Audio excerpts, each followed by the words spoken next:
أعوذ بالله من الشيطان اللعين الرجيم. بسم الله الرحمن الرحيم. الحمد لله الذي هدانا لهذا وما كنا لنهتدي لولا أن هدانا الله. لقد جاءت رسل ربنا بالحق والصلاة والسلام على أشرف الأنبياء والمرسلين ومولانا بالقاسم محمد وآله الطيبين الطاهرين المعصومين ولعنة الله على أعدائهم أجمعين من الآن إلى قيام يوم الدين.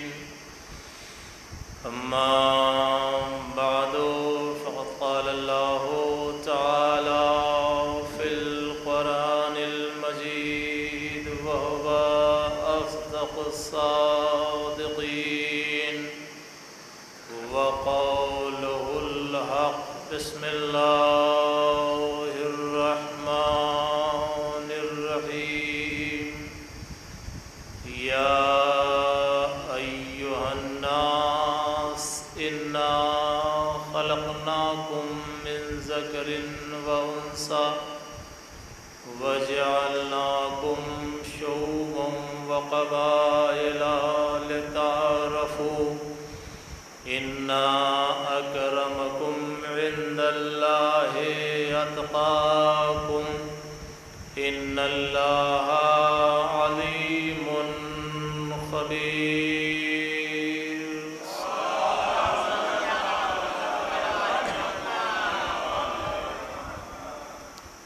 حضرات، حقیقت حال آپ سب کے سامنے ہے. دامن وقت میں اب اتنی گنجائش نہیں رہی کہ میں کسی خاص موضوع پر کوئی گفتگو کر سکوں، اس لیے کہ سب سے پہلا جو مرحلہ ہے وہ نماز کا ہے،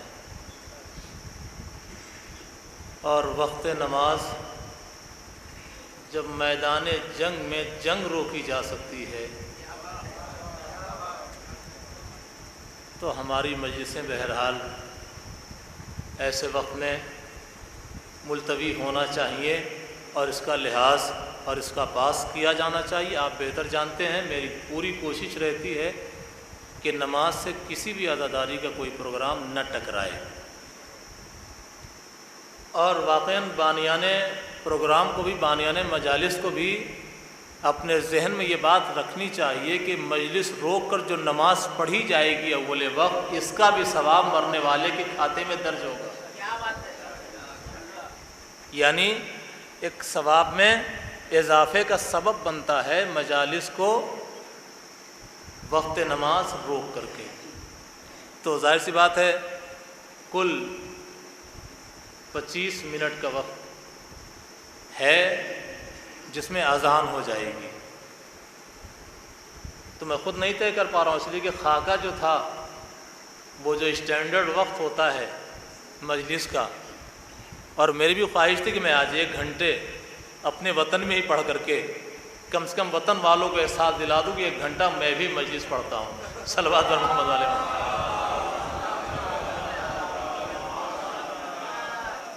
لیکن اب وقت کی مجبوری ہے.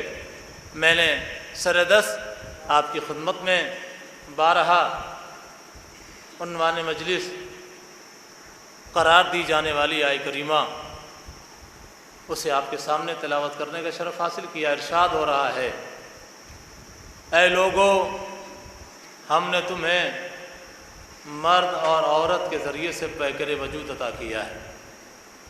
کون کہہ رہا ہے؟ ہمارا خالق کہہ رہا ہے، ہمارا پالنے والا کہہ رہا ہے، ہمارا پیدا کرنے والا کہہ رہا ہے۔ یا ایھا الناس انا خلقناکم من ذکر و انثی، ہم نے تمہیں مرد اور عورت کے ذریعے سے پیکر وجود عطا کیا ہے۔ وجعلناکم شعوبا وقبائلا، اور تمہاری خلقت کے بعد ہم نے تمہارے درمیان شعبے، قبیلے اور خانوادے قرار دیے ہیں، لتعارفوا، تاکہ تم پہچانے جاؤ۔ انا اکرمکم عند اللہ اتقاکم، بے شک اللہ کے نزدیک تم میں زیادہ محترم، زیادہ عزت والا، زیادہ بزرگ وہی ہے جو زیادہ متقی اور پرہیزگار ہے۔ ان اللہ علیم خبیر، بے شک اللہ بہت بڑا جاننے والا بھی ہے اور بہت زیادہ خبریں رکھنے والا بھی ہے۔ یہ آیت کریمہ کا وہ لفظی ترجمہ تھا جسے میں نے آپ کے سامنے پیش کر دیا ہے۔ اسی آیت کریمہ کے پس منظر میں کچھ باتیں گزارش کرنی تھیں، لیکن شاید وہ تسلسل اور وہ بیان میں جو نظم ہونا چاہیے شاید وہ نظم نہ رہے۔ میں خود نہیں سمجھ پا رہا ہوں کہ بات کہاں سے شروع کروں اور کہاں پر ختم کروں، اس لیے کہ وقت جو ہے وہ بہت ہی مجبور کر رہا ہے۔ میں سب سے پہلا لفظ جو اس آیت کریمہ میں ہے وہ یا ایھا الناس کا ہے۔ پروردگار عالم نے قرآن مجید کے ذریعے سے سارے انسانوں کو خطاب کر کے بتایا ہے کہ دیکھو، جس دین کو ہم اس قرآن کے ذریعے سے بھیج رہے ہیں وہ دین انسانیت ہے۔ صلوات در محمد والے محمد پر۔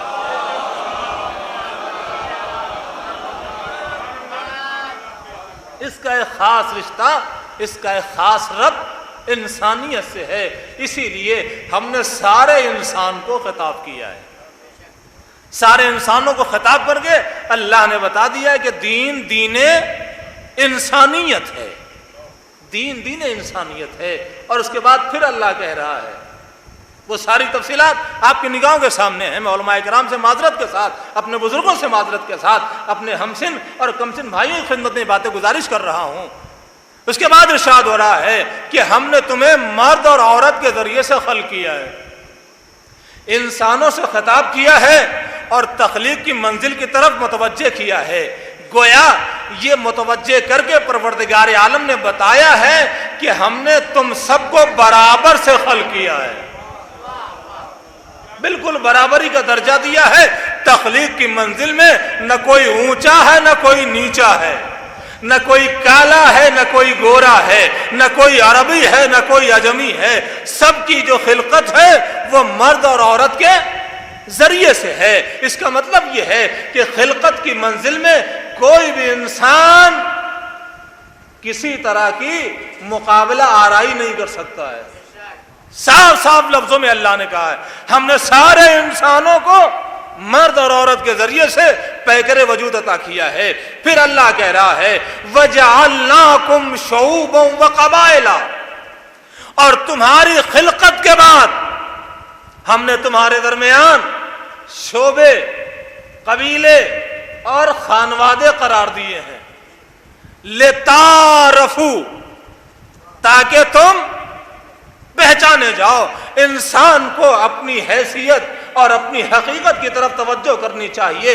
اللہ نے کہا تخلیق کی منزل میں تم سب برابر ہو، اور تمہاری خلقت کے بعد واقعاً جو ہم مشاہدہ کرتے ہیں وہی اللہ بھی کہہ رہا ہے ہم نے تمہاری خلقت کے بعد تمہیں شعبوں، قبیلوں اور خانوادوں میں تقسیم کیا ہے۔ کس لیے؟ تاکہ تم پہچانے جاؤ۔ دیکھیے عزیزان گرامی، گڑبڑ کہاں سے ہوتی ہے؟ خرابی وہاں پیدا ہوتی ہے جب ہم الہی معیار کو چھوڑ کر کے اپنا معیار استعمال کرنے لگتے ہیں۔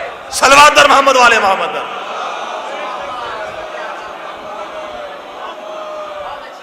اگر واقعاً جو معیار قرآن ہے اسی کو اپنی زندگی میں برتتے، اسی کو اپنی زندگی میں استعمال کرتے، اسی کو اپنی زندگی میں فالو کرتے تو اختلاف ہمارے درمیان نہ پایا جاتا۔ شعبے، قبیلے، خانوادے، رنگ و روپ کس لیے ہیں؟ تاکہ تمہارا انٹروڈکشن ہو سکے، تمہارا پریچے ہو سکے، تمہارا تعارف ہو سکے۔ اللہ نے تو پہچانوانے کے لیے قبیلے بنائے، ہم نے اونچ اور نیچ کے لیے قبیلوں کا استعمال کر لیا۔ صلوات بر محمد والے محمد۔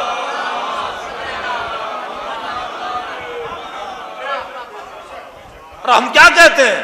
اچھا فلاں گاؤں میں وہ جو فلاں خاندان ہے اس کا ہمارا کیا مقابلہ؟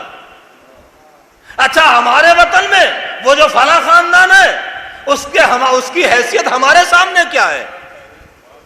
تو کیا واقعاً یہ قبیلے، یہ خانوادے، یہ شعبے اللہ نے اسی لیے قرار دیے ہیں؟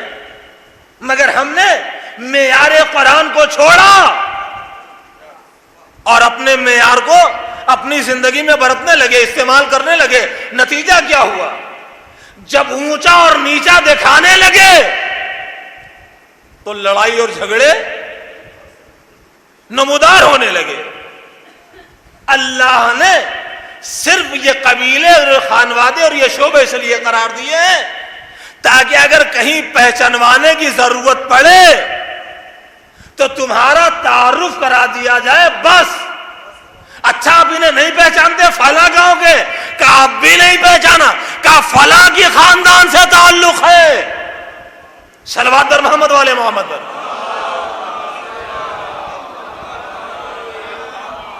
تو ہم نے اس کا بجا استعمال نہیں کیا، بیجا استعمال کیا۔ اللہ نے کہا ہم نے تمہارے تعارف کے لیے یہ خانوادے قرار دیے ہیں، یہ شعبے بنائے ہیں۔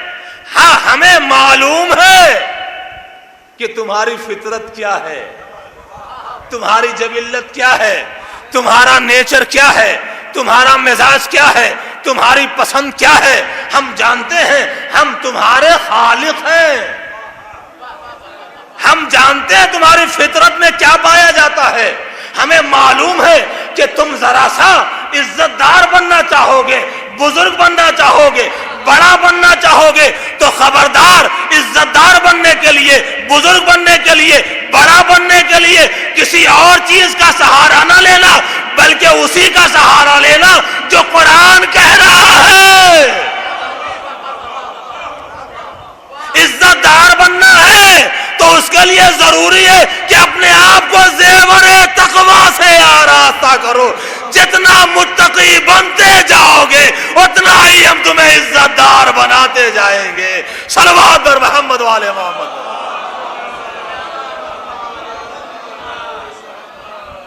بزرگ چاہے دور رہے چاہے قریب رہے، چھوٹوں پر اس کا اثر بہرحال ہو جاتا ہے۔ صلوات بر محمد والے محمد۔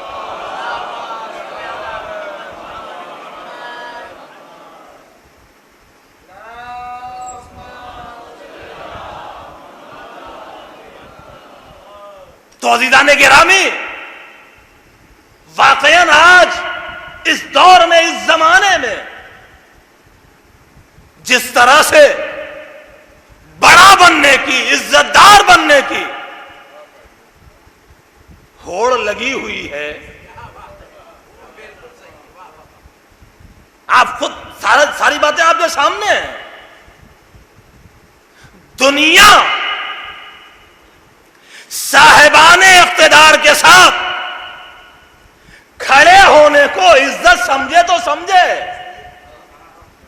مگر کم سے کم قرآن کو ماننے والے، اہل بیت کی سیرت پر عمل کرنے والے، ان کے ہاں یہ معیار نہیں ہونا چاہیے کہ اگر ہمیں کوئی سیاسی اسٹیج مل گیا تو ہم بہت اونچے ہو جائیں گے۔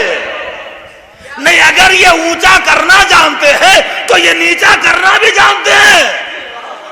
لہذا ایسی عزت نہ حاصل کرو جس کا کوئی اعتبار نہ ہو، عزت ایسی حاصل کرو جس کے لیے قرآن کہہ رہا وہ تو عز و منتشا وہ تو ذل و منتشا۔ صلوات بر محمد والے محمد۔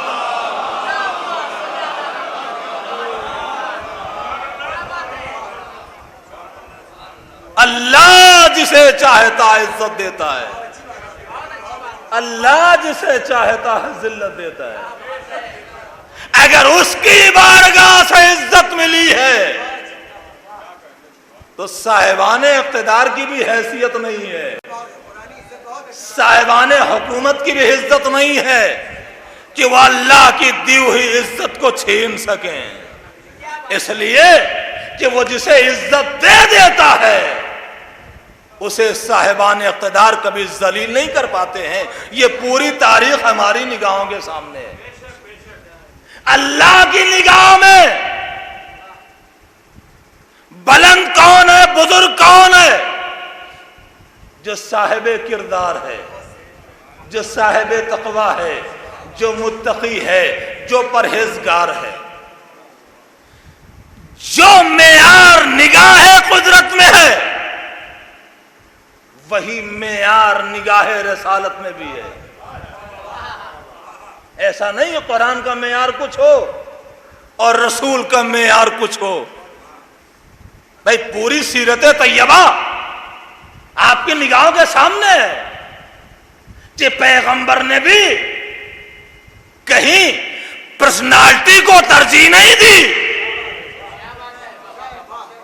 کہیں خاندانوں اور خانوادوں کی بنیاد پر لوگوں کو عزت نہیں دی، بلکہ نگاہ رسالت میں بھی کردار ہی رہا ہے۔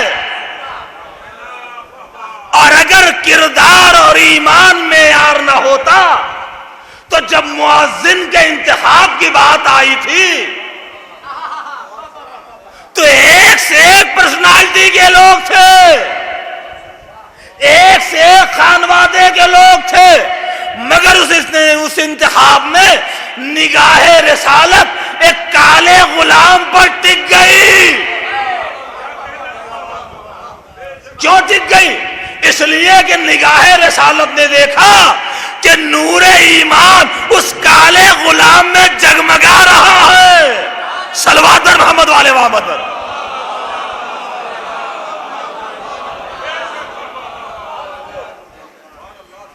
ایک غلام کو، ایک نوکر کو کیا عزت مل رہی ہے؟ لمحہ فکریہ ہم سب کے لیے، ہم عزت کے کتنے بھوکے ہیں۔ ہم تو غلام بھی نہیں ہیں، ہم تو کسی کے نوکر بھی نہیں ہیں، اس کے بعد بھی اپنے کردار پر بھروسہ نہیں ہے، اپنے تقوی پر اعتماد نہیں ہے، اپنے کیریکٹر پر بھروسہ نہیں ہے، اور عزتیں ادھر ادھر تلاش کر رہے ہیں، شہرتیں ادھر ادھر تلاش کر رہے ہیں۔ پیغمبر نے جناب بلال کا انتخاب کر کے بتا دیا کہ دیکھو عزتیں ایمان اور کردار کی بنیاد پر ملا کرتی ہیں۔ مگر آپ یہ بھی جانتے ہیں کہ کسی غریب کی ترقی کسی امیر کو جلدی راس نہیں آتی۔ یہ تو آج بھی ہم تاریخ دیکھ رہے ہیں، اور یہ تاریخ آج کی نہیں، بہت پرانی ہے۔ جب یہ ترقی اور یہ مرتبہ اور یہ مقام مؤذن رسول کو مل گیا تو کیا لوگ خاموش بیٹھے؟ خاموش نہیں بیٹھے، بلکہ آ کر کے شکایتیں کرنی شروع کر دیں۔ یا رسول اللہ، آپ نے مؤذن تو بنا دیا مگر ان کا تلفظ ہی نہیں صحیح ہے، ان کا تلفظ ہی نہیں صحیح ہے۔ کہا کیا ہوا؟ کہا وہ شین نہیں کہہ پاتے، وہ سین کہتے ہیں۔ پیغمبر نے کیا جواب دیا؟ پیغمبر نے وہی جواب دیا تاکہ بات واضح ہو جائے کہ جو معیار نگاہ رسالت میں ہے وہی معیار نگاہ پروردگار میں ہے۔ پیغمبر فرماتے ہیں سین و بلال شین عند اللہ۔ تم سین اور شین کے چکر میں پڑے ہو، بلال کی سین ہی اللہ کے نزدیک شین کے برابر ہے۔ صلوات در محمد والے محمد۔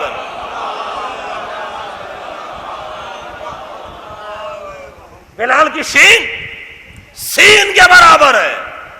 یہاں پرسنالٹی نہیں دیکھی جاتی، یہاں لہجہ نہیں دیکھا جاتا، یہاں تلفظ نہیں دیکھا جاتا ہے، بلکہ اس بارگاہ میں دل دیکھا جاتا ہے۔ نیت دیکھی جاتی ہے، ایمان دیکھا جاتا ہے، کردار دیکھا جاتا ہے، تو جو معیار اللہ کا ہے وہی معیار رسول کا ہے اور وہی معیار امام کا ہے۔ صلوات در محمد والے محمد۔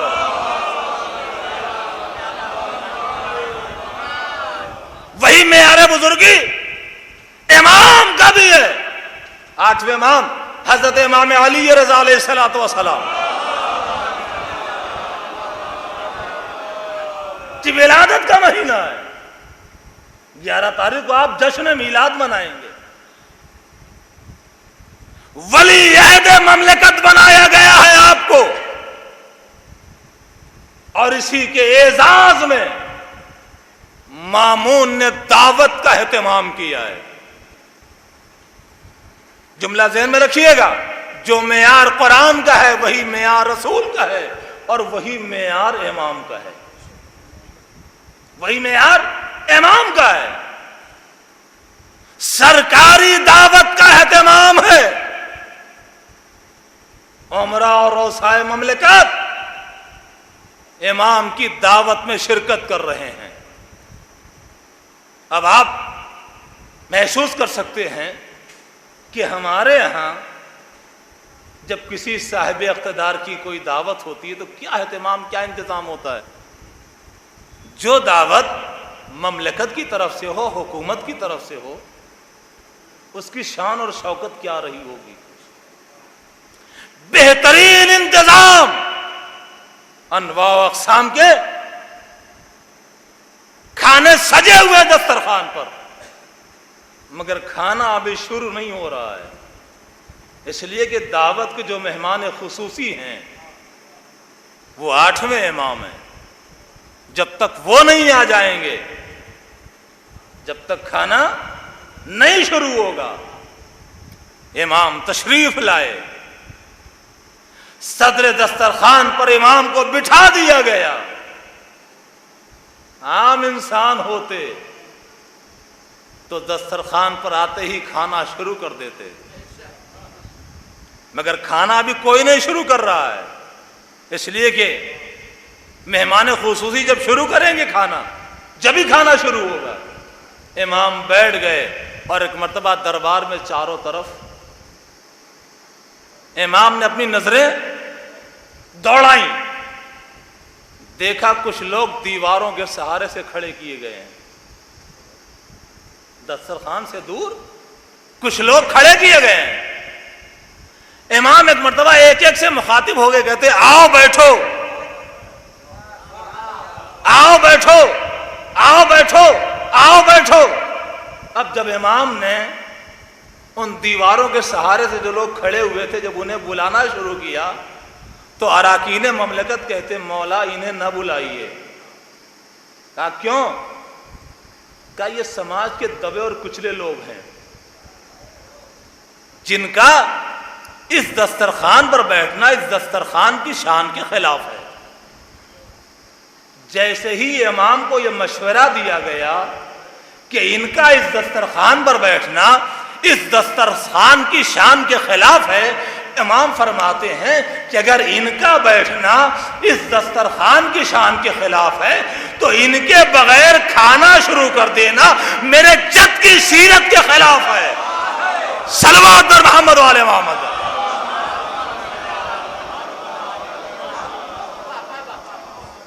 ان کے بغیر کھانا شروع کر دینا یہ ہمارے جد کی سیرت کے خلاف ہے۔ اور امام نے اسی دربار میں اس معیار کا اعلان بھی کیا، یہ بتاؤ تمہارے نزدیک معیار بزرگی کیا ہے، معیار عزت کیا ہے، معیار بلندی کیا ہے۔ امام نے اسی آیت کی تلاوت فرمائی، ان اکرمکم عند اللہ اتقاکم۔ سنو، اللہ کے نزدیک عزت والا وہی ہے، بلند اور بزرگ وہی ہے جو زیادہ متقی اور پرہیزگار ہے۔ صلوات در محمد والے محمد۔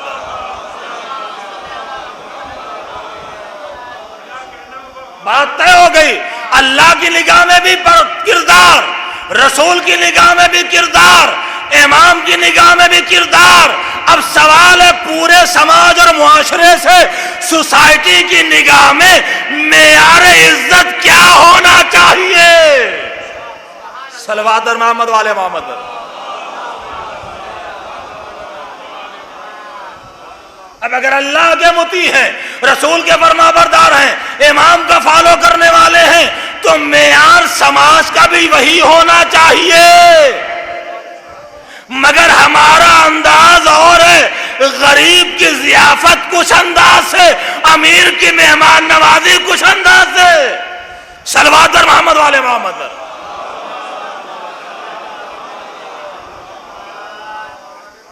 یہ ہماری کمیاں ہیں، یہ ہماری کوتاہیاں ہیں۔ اگر واقعاً کردار کی بنیاد پر ہی لوگوں کو عزت ملنے لگے تو نہ متولی شپ کی لڑائی ہوگی،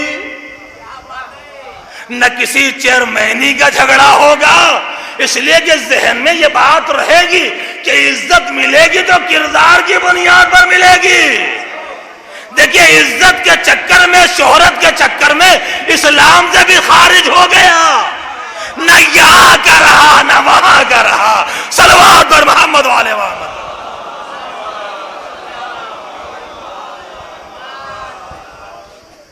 ہماری نگاہوں میں معیار کردار ہونا چاہیے۔ کتنی کثرت سے کربلا سنتے ہیں، کوئی دن اور کوئی شب کم سے کم ہمارے علاقے کے لوگوں کی ایسی نہیں گزرتی ہے کہ جس دن اور جس شب میں کوئی نہ کوئی مجلس میں شرکت نہ کر لیں۔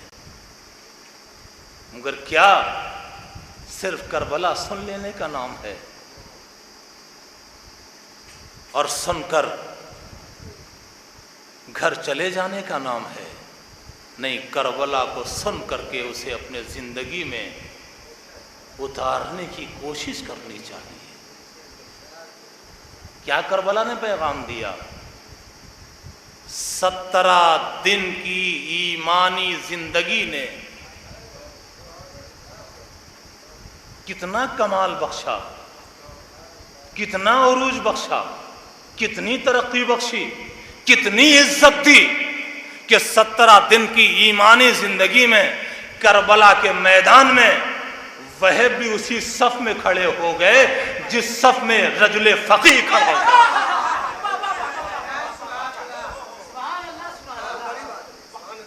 یہ ہے وہ عزت جو کردار کی بنیاد پر ملتی ہے، یہ ہے وہ عزت جو ایمان کی بنیاد پر ملتی ہے، یہ ہے وہ عزت جو تقوی کی بنیاد پر ملتی ہے۔ اور واقعاً معرفت ہو تو جناب وہب ابن عبداللہ کلبی جیسی ہو۔ ماں کا کہنا کتنا اور کہاں تک ماننا چاہیے یہ بھی ہمیں کربلا بتاتی ہے۔ بس اتنا ہی تو کہا تھا، وہب نصرت امام میں تاخیر کیوں ہے؟ یہی جملہ تھا مادر وہب کا، اور اس جملے کا اثر یہ ہوا کہ فوراً ہی جناب وہب مقتل کربلا کی طرف چلے گئے اور گئے، جنگ کیا، یزیدیوں کو مارا اور مار کے واپس آئے۔ کربلا میں فطرت کے اصول بھی بدل گئے۔ ماہرین نفسیات کہتے ہیں کہ جب اولاد اپنے والدین کے کہنے پر عمل کرتی ہے تو والدین اپنے آپ کو اپنی اولاد پر قربان کر دیتے ہیں۔ شاباش میرے لال، کیا کہنا میرے لال، جیو میرے لال، خوش رہو میرے لال۔ مگر یہاں نفسیات کے اصول بدل گئے، فطرت کے اصول بدل گئے۔ جیسے ہی وہ واپس آئے اور دستے ادب جوڑ کے کہتے ہیں اماں آپ راضی ہو گئی؟ جناب وہب کی ماں جناب قمر کا جواب سنیں، کہتی میرے لال کس رضا کی بات کرتے ہو؟ ارے میں تو تب راضی ہوں گی جب تجھے اپنے خون میں لوٹتا ہوا۔ اللہ اکبر، جزاکم اللہ خیر الجزا۔ وقت تمام ہو گیا، بس آخری 2 جملے سنیں۔ ہاں عزیزوں، میں نے ساری تفصیلات کو چھوڑ دیا۔ جناب وہب مقتل کربلا کی طرف روانہ ہو گئے اور چند لمحوں میں جناب وہب کیا دیکھتے ہیں کہ ہماری ناموس بھی میدان کربلا میں ہے، میدان کارزار میں ہے۔ جناب وہب کے بازو قلم ہو چکے ہیں، جیسے ہی ناموس کو دیکھا ایک مرتبہ غیرت نے تڑپا دیا اور قریب آئے اور آ کے کہتے ہیں تجھے یہ کیا ہو گیا؟ میں تو تجھے خیمے میں چھوڑ کے آیا تھا، یہاں کیسے آ گئی؟ ایک مرتبہ مظلومیت کربلا کو محسوس کریں۔ ایک مرتبہ زوج وہب کہتی وہب کیا بتاؤں، میں جب تمہیں رخصت کر کے اپنے خیمے کی طرف جانے لگی کہ اسی اسنا میں ایک ایسی آواز آقا کی میری سماعتوں سے ٹکرائی کہ جس نے بے چین کر کے مجھے یہاں پہنچا دیا۔ کہا سنو گے وہب، تمہیں رخصت کرنے کے بعد ایک مرتبہ میں نے سنا کہ آقا حسین کہہ رہے واہ قلتا ناصرہ، ہائے ہمارے مددگار کتنے مختصر ہے۔ اتنا سننا تھا کہ وہ میں اپنے آپ کو روک نہ پائی۔ وہ کہتے ہیں مگر میری غیرت کو یہ گوارا نہیں کہ ہماری ناموس نامحرموں کے درمیان رہے۔ اے وہب، ارے تمہیں بھی گوارا نہ تھا کہ تمہاری ناموس نامحرموں کے درمیان رہے، مگر بعد شہادت مظلوم کربلا نبی کی لباسیاں، علی کی بیٹیاں بے مقناؤ چادر دیار بدیار